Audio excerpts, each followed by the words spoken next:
Hi guys, இன்றைக்கி பார்த்தோன்னா நம்ம கம்பங்கூழு தான் பார்க்க போகிறோம். கம்பை வந்து ஒரு 4 மணி நேரம் ஆல்ரெடி நல்லா கழுவி தண்ணியில் ஊற வச்சுக்கணும். ஊற வச்ச கம்பை என்ன பண்ணணும்னா ஒரு மிக்ஸி ஜாரில் போட்டு இந்த மாதிரி கொரப்பாக அரைச்சிக்கணும். ரொம்ப மையாக அரைக்க வேண்டாம், இந்த மாதிரி கொரப்பாக இருந்தால் போதும். அடுத்து என்னென்னா ஒரு சட்டியில் 1 டம்ளர் கம்புக்கு 4 டம்ளர் தண்ணி வைக்கணும். இப்போ நான் 4 டம்ளர் தண்ணி வைக்கிறேன். என்கிட்ட சட்டி இருக்கிறதுனால நான் சட்டியை யூஸ் பண்ணிக்கிட்டேன்.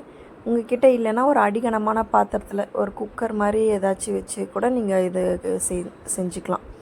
ஸோ இப்போ 4 டம்ளர் தண்ணி ஊற்றிட்டு கொஞ்சம் உப்பு போட்டுக்கிட்டேன். உப்பு போட்டுட்டு தண்ணி ஒரு கொதி வரும்போது நம்ம அரைச்சி வச்சுருந்த கம்பை இதோட ஆட் பண்ணிக்கணும்.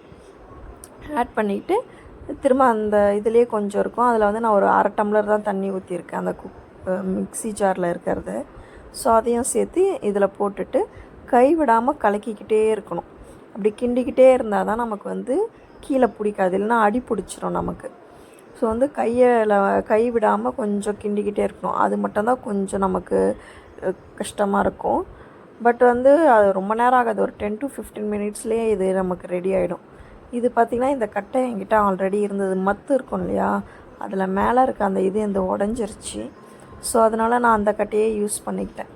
இப்போ கொஞ்ச நேரம் கிண்டத்துலேயே பார்த்திங்கன்னா நமக்கு வந்து கொஞ்சம் திக்காயிடுச்சு. ஆனால் இன்னும் கொஞ்சம் கட்டிப்படணும், அப்போ தான் அது கரெக்டாக செட் ஆகி நமக்கு வந்து களி மாதிரி கிடைக்கும். அதுக்கப்புறம் நம்ம வந்து கூழாக நம்ம மாற்றிக்கலாம்.